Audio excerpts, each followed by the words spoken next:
तर बघा, या लोकांना 1 ऑक्टोबरपासून रेशन मिळणार नाही असं शासनाने जाहीर केलं आहे. तर काय आहे ही माहिती आपण सविस्तर बघूया.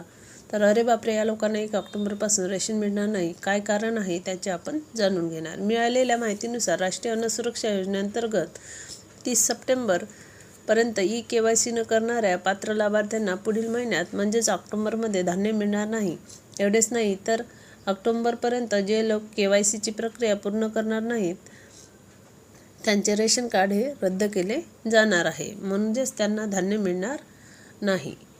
तर रेशन कार्ड धारकांसाठी एक महत्त्वाची बातमी आहे. त्यांनी राष्ट्रीय अन्न सुरक्षा योजनेअंतर्गत KYC न करणाऱ्या ऑक्टोबर महिन्यापासून रेशन मिळणार नसल्याची बातमी समोर येत आहे.